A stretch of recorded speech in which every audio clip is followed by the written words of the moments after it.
Auburn has multiple transfers that are flying under the radar this offseason.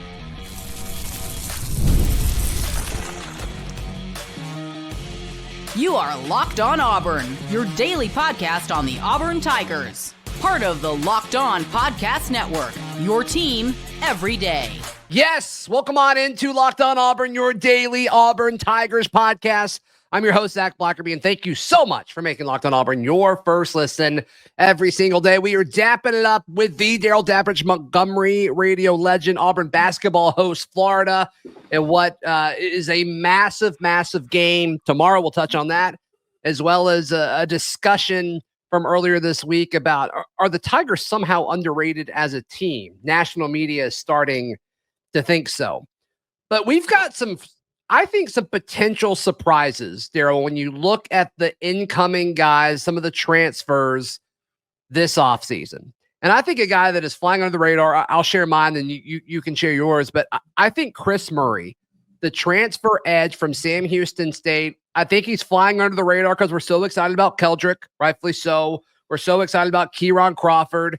And then we also ran with a lot of quotes from Senior Bowl, because those guys are talking about some of the younger guys. They didn't play with Chris Murray, right? So they don't know what Chris Murray brings to the table. I think Chris Murray has kind of stayed out of the headlines, and there's a chance, Dap, there's a chance this becomes one of the largest offseason additions 6, 7, 8 months from now when we're looking back at this offseason.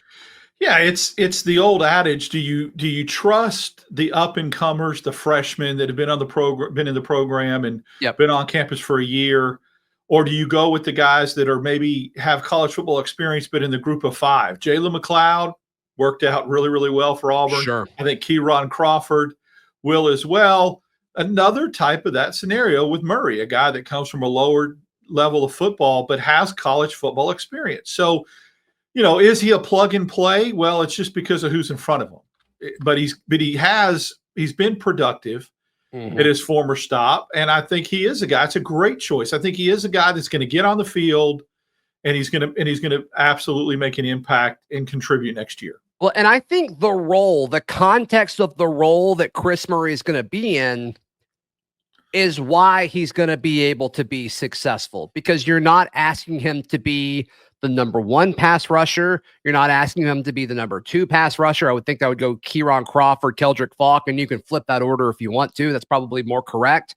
But then I think Amaris Williams is probably going to draw more attention than Chris Kelly, and then it's probably him after that. And I just think if he's your fourth pass rusher, I think that puts you in an incredible position for him to succeed, for your defense to succeed, for guys on the interior like Malik Blockton, who's going to be trying to generate a pass rush.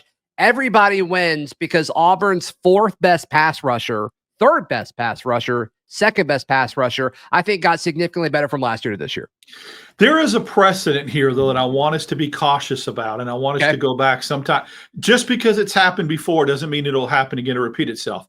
But remember, Jalen McLeod took a little while to acclimate himself due to injury. I think he didn't really become the guy that Auburn thought he was going to be till halfway through the year. Kieran Crawford took a little while last year to establish himself. Now, different scenarios. McLeod was because of injury, Crawford because maybe who he was behind.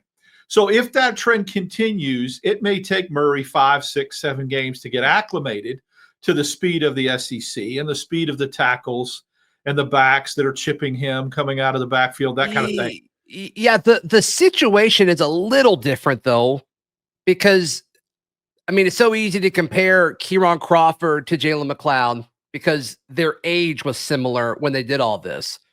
Chris Murray is a senior and has played more overall football. That was a big talking point, not necessarily about J-Mac, but about Kieran, where it's like, this guy hasn't actually played that much football. Chris Murray's been he played 451 snaps last year, played 213 snaps in 2023, played just 65 in 2022. But he's played a good amount of college football up to this point. Kieran Crawford, that was not it. Kieran Crawford was very raw. This is just a guy who I think has been a solid football player. Like, there's no project to Chris Murray. He's expected to play. Kieran and J-Mac, I think, were a little different. They had played and they had started for their respective schools, Arkansas State and App State. Remember, right. Jalen McLeod had a monster game against A&M. But what you're saying is why I think Murray is going to be third on the team in sacks by the time the year is over. Third on the team in sacks by the time the year is over. Yep. Sure. I think. Yeah. I think. Take that.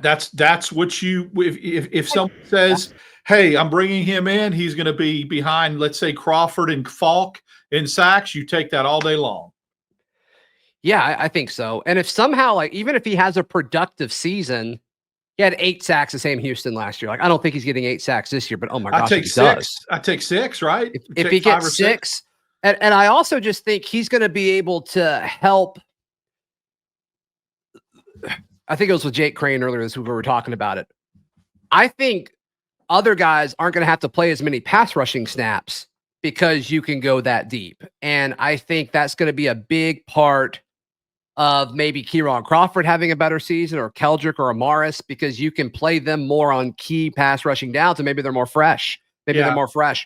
Or can you do more things where you scoot Keldrick inside in certain pass rushing situations and you feel good about having Kieron and Amaris or Chris Murray, depending on if you want to kind of have, more pass rushers on the field. And then I also think, just kind of an underrated note in all of this, is when you have that many guys that demand attention, we're not talking about Malik Blockton.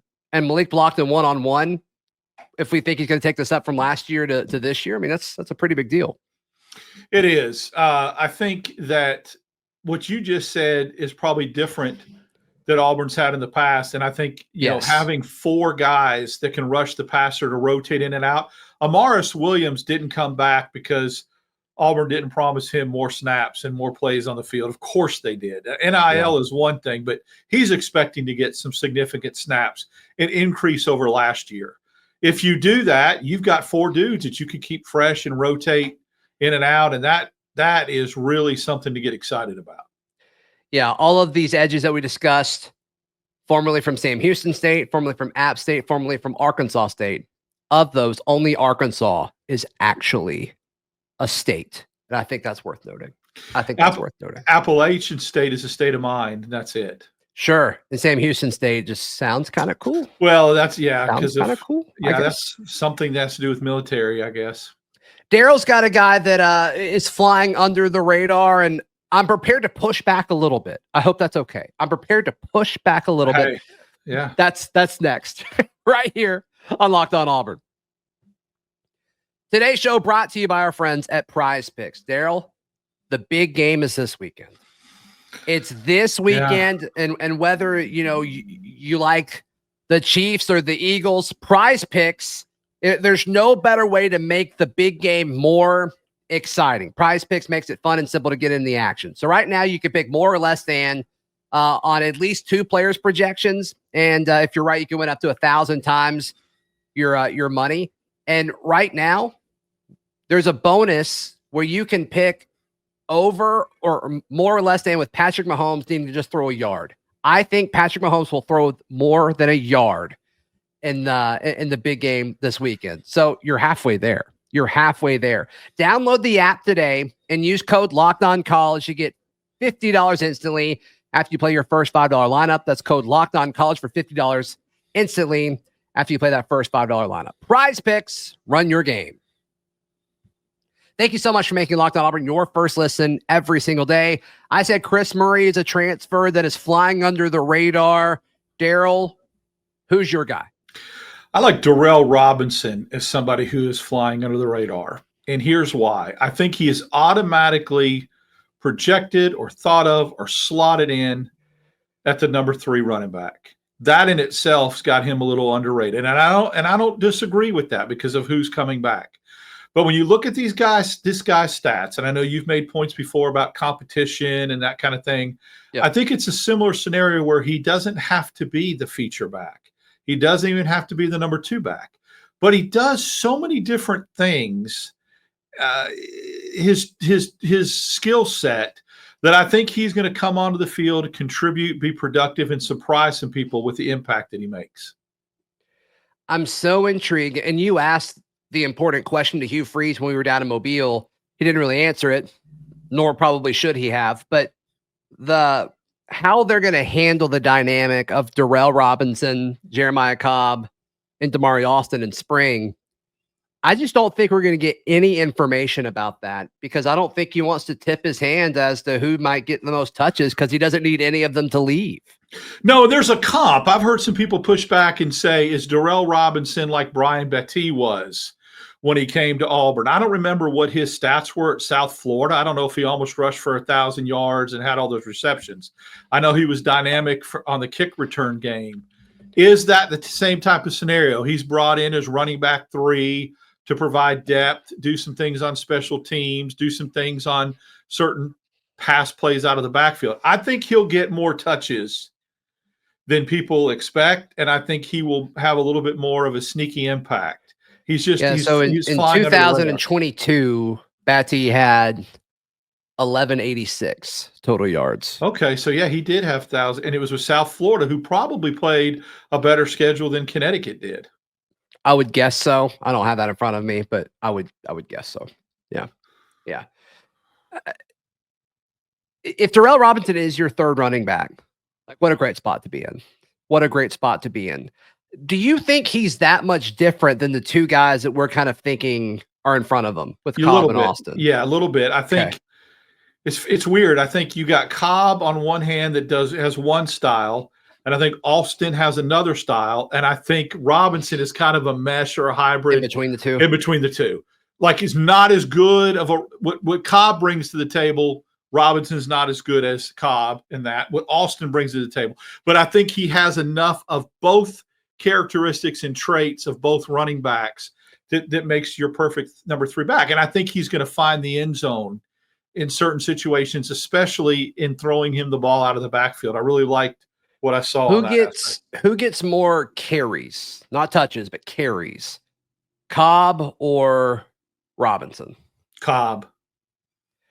And then of the top 3 backs that we're assuming, Austin, Cobb, and Robinson, who gets the most receptions of the 3? I'm going to go with Robinson. Really? Mm-hmm. All right. I think he might come in obvious passing situations.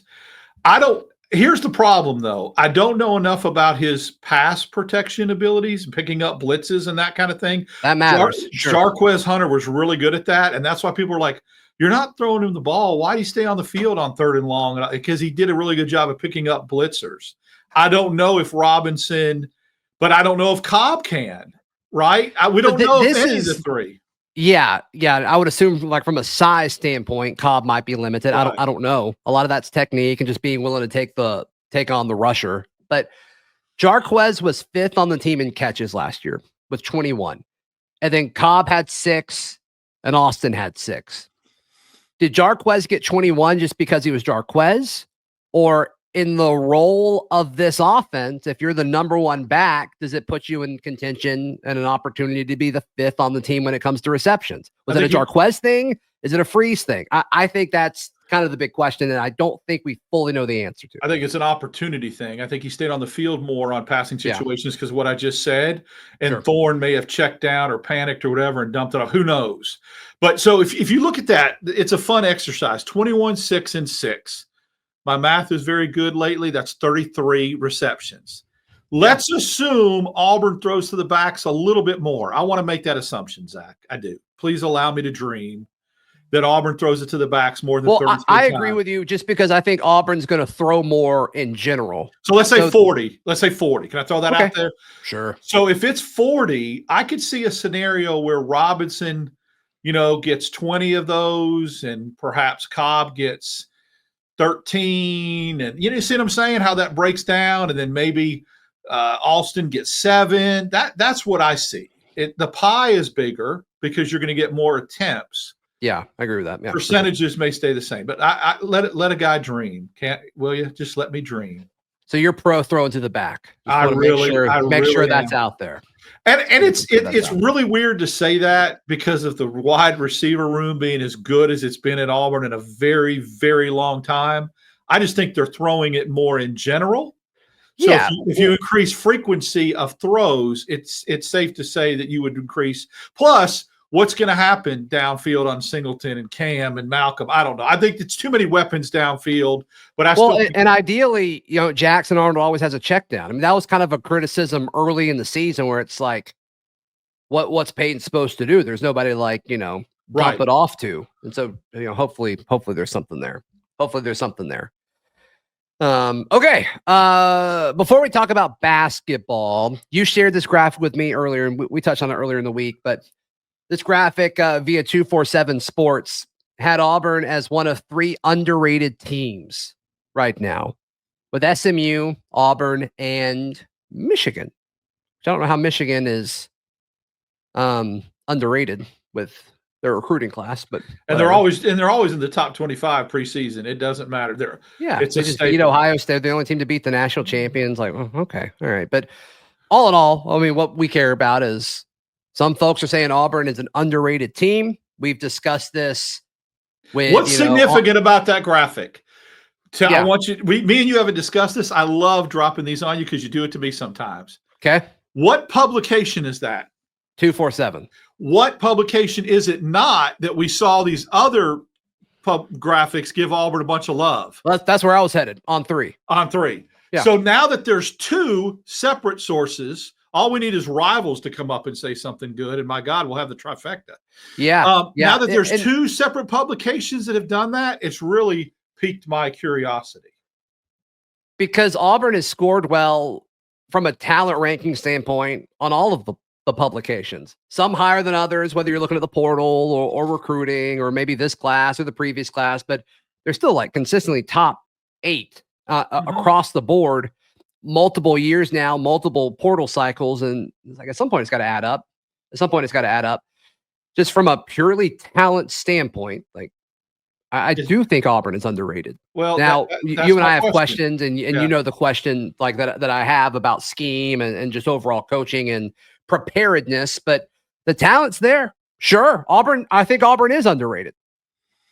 So that you answered the question that I was going to ask. Is I was trying to figure out what the template or what the criteria was for both of these publications saying. What are they seeing that perhaps even the Auburn fan base isn't seeing, that says this could be a top 12 team? And oh, by the way, this is a team that's very underrated. What's the rated? The over-under in wins? Is that what they're basing it on by saying they're underrated? Are they saying, what's the criteria? That Auburn's being predicted to win 6 games? Are they saying, no way, that's too low? I'm scratching my head, obviously. I'm a little bit I don't know.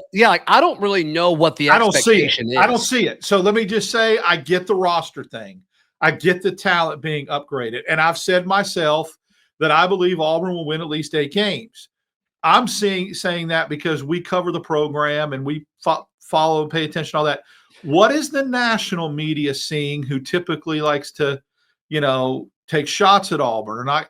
They must be seeing the same things or feeling the same vibe. But also, though, it is a weird combination of national media putting Hugh Freeze on hot seat lists, as well as saying they're underrated, as well as saying they've won the offseason. Like, those things don't typically mix of like, man, they've done great in offseason, roster construction, and also Hugh Freeze is on the hot seat. So if you've got a team that's underrated, that means a coach is getting more out of them than is expected. Never could be on the hot seat. If you've got a team that's preseason number 11, how the bleep can that coach be on the hot seat? You see what I'm saying? So there is a contradiction there. Look, the best coaching jobs that people do are when your teams aren't expected to do much and you overachieve. Therefore, the word underrated. If you come in and you're supposed to win 12 games and you win 8, that's supposedly a crap coaching job.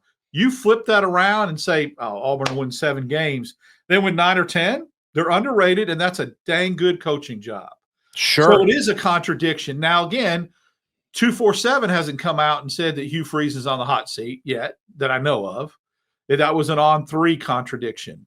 But I still think that there is so many confusing, conflicting, contradicting variables to this offseason that it's amazing how there's so much love given to Auburn that shocks me. I'm like, what? when I saw that. What? Auburn's number 1 in addressing their needs in the portal? What? They're 11th?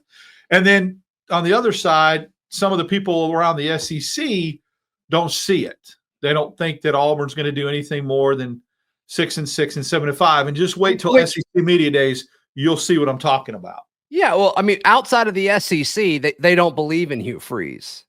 And, like, I mean, from the outside looking in, like, if you're not paying attention to every roster move, it's like, why should you? Until he starts winning, like, yeah, why should you? You have to really know the ins and outs of that roster and how it improved and how they address needs to understand. Now, you underachieve with that roster, and you're dang skippy that the seat gets hot. Yeah, that's right. That's right. Is Auburn underrated? Let us know your thoughts in the comments down below or on social media. Hit us up or over at thebarnauburn.com. Auburn basketball hosts Florida in what is one of the biggest games of the weekend. That's next, right here on Locked On Auburn. Today's show brought to you by our friends at FanDuel. FanDuel is America's #1 sportsbook in the game we're about to talk about. Think about this, Darrell. According to our friends at FanDuel, the #1 Auburn Tigers taking on the 6th ranked Florida Gators, the number 6 team in the country. And Auburn is a 9.5 point favorite. In Neville, that's a lot of points against a really, really good basketball team. I see it. I would have probably, if you would have asked me before the line came out what it was going to be, honest, I would have said 8. I would have said 6.5. That was my guess in my head. Now, I'm shocked that line has come out without knowing the status of Clayton, and we'll talk about that more in the breakdown of the game. Well, that is interesting. I mean, there might be an assumption in there. There might be an assumption of not playing in there, I guess. Hey, right now, especially with Super Bowl 59 being here, you can download the app or head to FanDuel.com to get started. And right now, started is what I just said. To get started, you can bet just $5, and if you win, you get $200 in bonus bets. That's at FanDuel.com. Go ahead and get started. I don't know why I did that. You said from Jersey. You're like from Jersey. You said that. Yeah, that's totally it. Bet with FanDuel. They're the official sports betting partner of Super Bowl 59. Thank you so much for making Locked On Auburn your first listen every single day. #1 Auburn hosting number 6 Florida in a game that everyone is expecting Auburn to win. They had a great showing against Oklahoma this past 3 days ago, 4 days ago. This week has been so jumbled up. Once again, just by the nature of how good the SEC is this year, Auburn has a chance to make yet another statement. I think that Auburn rounded back into form a little bit, into pre-conference form with the way they played against Oklahoma. That looked very Ohio State Purdue-ish. I like that. They put a team away. They almost 30-pieced them. Broom looked more like Broom. He was starting to, explosiveness. So I say all that to say, yes, Florida is ranked, but Auburn is starting to play, I think, the type of basketball they were playing before the conference hit, and Broom got limited and got hurt and all that. So I like Auburn against Florida. Again, we'll talk about the Clayton thing. Auburn has done a really good job limiting or taking away the other team's #1 option. Mm-hmm. What they haven't been very good at is a guy that's usually the 3rd or 4th option having career years, i.e. Padula, Kaluma. If you're a guy averaging like 6.5 points per night, like playing Auburn, that is your time to shine. And if it ends with Kaluma, Padula, we're in trouble. So let's be careful. Let's look at the vowels. Sure. There's a couple, the Condon kid, Martin, there's a couple kids at Florida that could have, but I think if Clayton plays, he will be a little limited because it's that knee. He is really good at shooting the basketball, but he can put it on the floor, go by you. Mm-hmm. How much of that game goes away if you're playing on a wonky knee? I don't think it matters. I think Auburn's clicking on all cylinders at home. I think they've gotten through a little bit of a rough patch on how they were playing and still managed to win. Yeah. And look, here's the thing. I said this on X, and I haven't had a chance to talk to you about it because I was under the weather. We haven't really talked this week. This has been nice. I've missed you. I apologize for getting sick, but apologize. What I saw from Miles Kelly, who I keep preaching, I am a believer on Miles Kelly and he is important to this team. That was solely based on the way he shot the basketball from deep. I saw Miles Kelly drive the basketball against Oklahoma, dunk, go to the rack, lay it off the glass. If he adds that to his game, because what's going to happen, Zach, you know this, if he hits logo threes, people will start coming out on him. And if you come out on somebody, you better be able to have the skill set to put it on the floor and go by them. That adds a whole nother dangerous element to his game and Auburn's game, because then he can drive and kick. What I saw him dunk Saturday, I think that wrist is rounding into shape. I don't think he went inside a lot early on this season and drove it because of the wrist. And I get it. There's contact, there's traffic. I also love that he was the guy to kind of come out of the gate too. I mean, he scored. I mean, he didn't score a ton of points against Oklahoma, unless I'm misremembering, but he scored a lot of them early. Yeah. Scored a lot of them early and kind of, said, hey. What have I always said? It's not just that you score points. When you score points are big. That's why Chad Baker-Mazara has he always seems to be the guy that stems tides and changes momentum. But Kelly is becoming that dude. And you start getting, look, it's a difference between him averaging 12 and 16, in my opinion. Going to the rack because he can hit free throws. Watch out if he starts getting that game where he can take it inside. And that was a really good sign to see that. And then Denver getting hot again as well. Denver getting it going. This team's got a lot of weapons. Dillon seems to be picking up his game a little bit too in the paint. Very underrated. So yeah, they're back in form a little bit, and I think it's going to be too much for the Gators. All right, so the Clayton guy, Walter Clayton, that's his name, correct? Correct. He's averaging like 17 points a game, something around there, maybe more than that. You can correct me if I'm wrong, but I think depends on who you talk to on if he's going to play or not. But you got to assume if he does play, not 100%. How do you feel like that impacts this? Big time. I think what will have to happen is that Auburn will overplay other options on Florida's team that have been shooting the basketball well. For instance, you may not put Denver on him now. You won't put your best on-the-ball defender on him because you don't know if he's got the speed, the agility with that knee to go by people. You may be able to put Miles Kelly on him. You may be able to put, you want Chad Baker-Mazara on the team's big guard.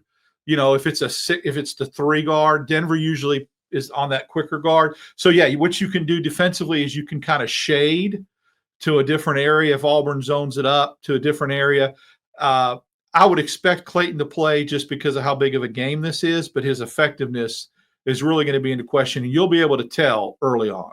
Yeah, I do. I agree with that. This is such a big weekend for Auburn to make another statement and potentially kind of separate themselves. There's a log jam of like 6 wins when you look at the standings right now. Tennessee is on the road on Saturday. A&M is on the road Saturday at Missouri, which, I mean, they're beating everybody now. Florida, obviously at the road, on the road if Auburn beats them. Mississippi State on the road. Alabama on the road. Ole Miss on the road. I doubt all of those road teams are going to win. This will be separation Saturday. It could be. Missouri lost a game to Tennessee 2 nights ago that I thought they had in hand. It was at Tennessee. Missouri's good. I suspect they're not going to come back and lose 2 in a row, especially coming back home. Watch out. Arkansas has gotten hot now. They've won a couple in a row. On the road at Kentucky, at Texas. They come back home to Bud Walton. To face Alabama, that place will be jumping because of Alabama being ranked so high. So, yeah, there could be some separation Saturday when we hit the pillow Saturday night. Yeah, that'd be awesome. That'd be awesome. Of course, we will go live right after Auburn and Florida. And so come hang out with us. Either be happy or be frustrated. Hopefully be happy. We can all celebrate together right here on YouTube. And, of course, it'll drop on audio as soon as we're done as well. Darrell, how can people check out everything you've got going on? Well, as long as I stay healthy, I'm on with you a couple days a week. We have a really good time. You can, wherever you get your podcast. Sunday nights, 8 p.m., me, you, and Charlie 5 do a fun show live on YouTube. And then, obviously, the basketball live shows right afterwards, which is a great time. Please like the video. Please subscribe. And if you're listening on audio, please subscribe there as well and leave us a review. Helps the show out a ton. We'll see you next time. This has been Locked On Auburn.